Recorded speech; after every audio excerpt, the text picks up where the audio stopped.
नमस्कार मित्रांनो, आपण सगळे कुशल मंगल आहात ही देवाचरणी प्रार्थना। काल आपण ऐकले तुळजापूर भवानीची कहाणी। महाराष्ट्रातील 3.5 शक्तिपीठांपैकी एक म्हणजे तुळजापूरची भवानी आणि दुसरे शक्तिपीठ म्हणजे नाशिक जवळील वणी गावाची सप्तशृंगी देवी।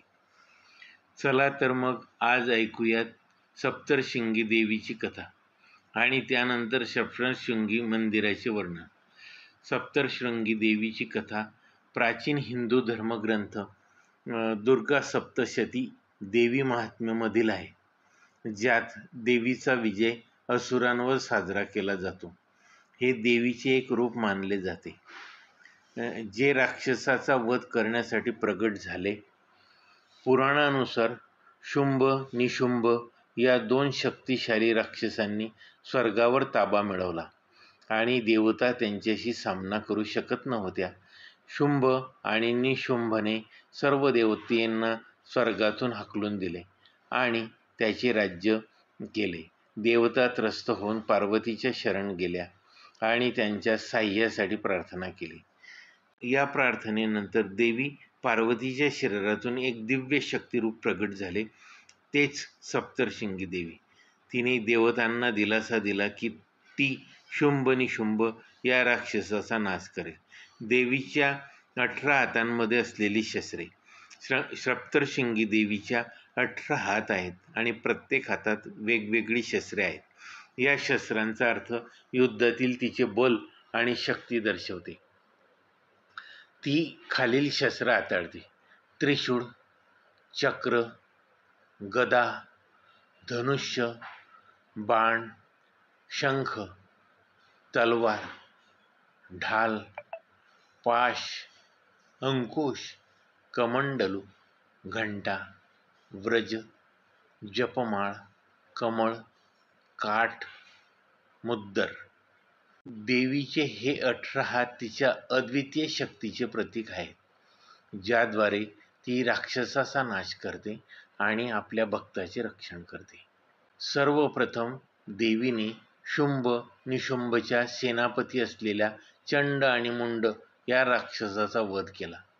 या कथेतील एक भाग म्हणजे चंडमुंडाच्या युद्धात देवीने त्यांना पराभूत करून त्याचे मस्तक कापले, त्यामुळे देवीला चामुंडा असे नाव पडले। शुंभ आणि निशुंभ या राक्षसाचा महादेव यांच्याकडून वरदान मिळाले होते की कोणत्याही पुरुषाने त्याचा वध होऊ शकत नाही। त्यांनी या वरदानाचा गैरवापर करून स्वर्गावर हल्ला केला आणि देवतांना त्रास दिला। त्यामुळे ही देवी स्त्री रूपात प्रगट झाली, जिच्या आधारे शुंभ निशुंभांचा वध होईल। हे रूप पार्वतीच्या शरीरातून निर्माण झाले आणि तिचा अष्टभुजा 8 हाताऐवजी 18 भुजा 18 हात असलेली शक्तिशाली देवी जन्माला आली। सप्तशृंगी देवीचे मूळ रूप म्हणजे देवी दुर्गेचे 7 पर्वतात वसलेले दिव्य रूप। रक्तबीज हा आणखी एक भीषण राक्षस होता।